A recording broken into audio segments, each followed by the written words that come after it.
முன்பொரு காலத்துல ஒரு ஊர்ல ராஜையான்னு ஒருத்தர் இருந்தாரு. அவர் ஒரு தடவை வியாபாரம் செய்யறதுக்காக தன்னோட கிராமத்துல இருந்து பட்டணத்துக்கு போனாரு.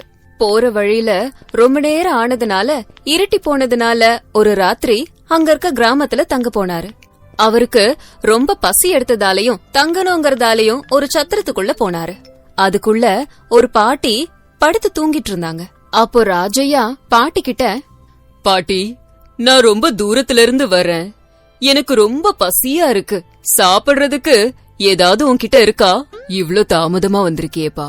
உனக்கு கொடுக்க என்கிட்ட எதுவுமே இல்ல. பாட்டி, சாப்பாடு கிடைக்கும்ன்ற நம்பிக்கையில வந்துட்டேன். எது இருந்தாலும் பரவாயில்ல, அத செஞ்சு என் பசிய போக்குங்க. என்கிட்ட 6 முட்டைங்க இருக்கு, அத நான் செஞ்சு தரேன், சாப்பிடுறியா அப்படின்னு கேட்டாங்க. சந்தோஷமா அதுக்கு சரின்னு சொன்னா. அப்ப பாட்டி அவங்க கிட்ட இருந்த 6 முட்டையையும் செஞ்சு ராஜையாவுக்கு கொடுத்தாங்க. சாப்பிட்டதுக்கு பிறகு ராஜையாவோட பசி தீந்து போச்சு. அதுக்கப்புறம் ராஜையா, பாட்டி, சமயத்துல என் பசிய தீத்தீங்க. அந்த 6 முட்டைக்கு எவ்ளோ ஆச்சுன்னு சொல்றீங்களா? என்னன்னு சொல்லப்பா. 6 முட்டைக்கு 6 ரூபாய் கொடு, போதும், அதுதான் விலை. பாட்டி, என்கிட்ட ஒரே ஒரு தங்க காசு தான் இருக்கு. அதை எடுத்துக்கிட்டு மிச்சத்தை எனக்கு தரியா? தங்க காசுக்கு என்கிட்ட ஏது சில்றப்பா. பகல் வேலையா இருந்தாலும் பரவாயில்ல, இது இரவு வேலை. நீ உன்னோட வியாபாரத்தை செஞ்சு திரும்ப வரும்போது எனக்கு தர வேண்டிய பணத்தை திருப்பி கொடு. சரி அப்படின்னு சொல்லி ராஜையா அங்கிருந்து கிளம்பிட்டான். அதுக்கப்புறம் ராஜையா பட்டணத்துக்கு போய் வியாபாரம் செஞ்சு நல்ல பணம் சம்பாரிச்சாரு. கொஞ்ச நாளுக்கு அப்புறம் திரும்பவும் தன்னோட சொந்த ஊருக்கு போனாரு. நடந்து நடந்து தன்னோட கிராமம் வந்துருச்சு. கிராமம் வந்ததுக்கு அப்புறம் பாட்டிக்கு கொடுக்க வேண்டிய பாக்கி ஞாபகம் வந்துச்சு.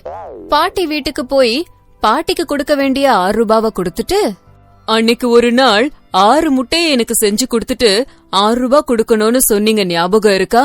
ஆனா அன்னைக்கு சில்லறை இல்லாம நான் திரும்ப போயிட்டேன் அப்படின்னு நடந்த விஷயத்த எல்லாத்தையும் சொன்னாரு. பாட்டி ரொம்ப புத்திசாலி. ராஜையா வியாபாரம் செஞ்சு நிறைய பணம் சம்பாரிச்சுட்டான்ற விஷயம் தெரிஞ்சது. தம்பி, நீ கொடுத்த பணத்துக்கு கணக்கு ரொம்ப தப்பா இருக்கு, இந்த பணம் பத்தாதே அப்படின்னு சொன்னாங்க. அதுக்கு ராஜையா ஆச்சரியத்தோட, பாட்டி, எனக்கு நிஜமா அர்த்தம் புரியல. என்ன கணக்க பத்தி பேசுறீங்க அப்படின்னு கேட்டாரு. அதுக்கு பாட்டி, நீ சாப்பிட்ட அந்த 6 முட்டையும் சாதாரண முட்டைங்க கிடையாது, தங்க முட்டைங்க. அந்த முட்டைங்களை மட்டும் நான் செய்யாம இருந்தேனா அது 6 கோழிகளா மாறும். அந்த 6 கோழிகளும் மறுபடியும் முட்டையிடும். அந்த முட்டையும் மறுபடியும் கோழிகளாகும்.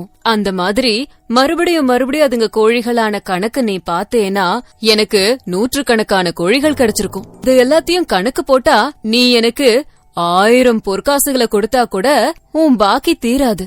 ராஜையா அதிர்ச்சியோட, பாட்டி, இது ரொம்ப அநியாயம். என்கிட்ட அவ்ளோ பணம் கூட கிடையாது. உடனே பாட்டி கிராமத்தோட தலைவர்கிட்ட போயிட்டாங்க. ஐயா, இந்த வாலிபன் எனக்கு 1000 பொற்காசுகளை தரணும், இந்த பாக்கிய நான் கேட்டா என்கிட்ட இல்லன்னு சொல்றாரு அப்படின்னு நியாயம் கேட்டாங்க.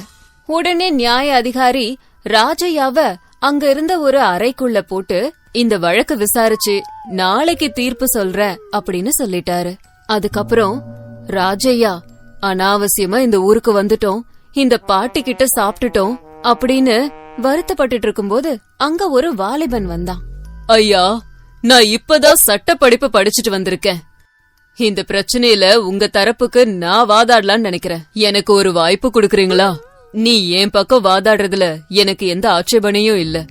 அதுக்கப்புறம் நியாய அதிகாரியோட இடத்துல விசாரணை ஆரம்பமாச்சு. அப்போ ராஜையா தரப்புல வாதாடுறதுக்காக வந்த அந்த வாலிபன், ஐயா, இந்த வழக்க விசாரிக்க எனக்கு கொஞ்சம் நீங்க கால அவகாசம் கொடுக்கணும். நான் ராஜையா கிட்ட சில கேள்விகளை கேட்டாதான் இந்த பிரச்சனையில என்னென்ன உண்மைகள் இருக்கு அப்படிங்கறது எனக்கு தெரிய வரும். அதுக்கு எனக்கு கொஞ்சம் அதிக நேரம் செலவாகும். அதனால எனக்கு இந்த வழக்குல வாய்தா வேணும் ஐயா. நேத்து சாயந்தரம் வரைக்கும் நீ என்ன பண்ணிக்கிட்டு இருந்த அப்படின்னு கோபமா கேட்டாரு. ஐயா, என்ன மன்னிச்சிடுங்க. என்னோட நிலத்துல நேத்திக்கு நான் வேர்க்கடலை போட்டிருந்தேன். அத திரும்பவும் எடுத்து நட்டு திரும்பவும் வேர்க்கடலையா மாத்துறதுக்கு கொஞ்சம் நேரம் ஆயிடுச்சு. அதுக்கு அந்த பாட்டி, என்ன சொல்ற? ஒரே நாள்லயே வேர்க்கடலைய புதைச்சிட்டு அத திரும்பவும் எடுத்து புதைச்சா எப்படி உனக்கு வேர்க்கடலை கிடைக்கும்? ஆச்சரியமா இருக்கே அப்படின்னு கேட்டாங்க.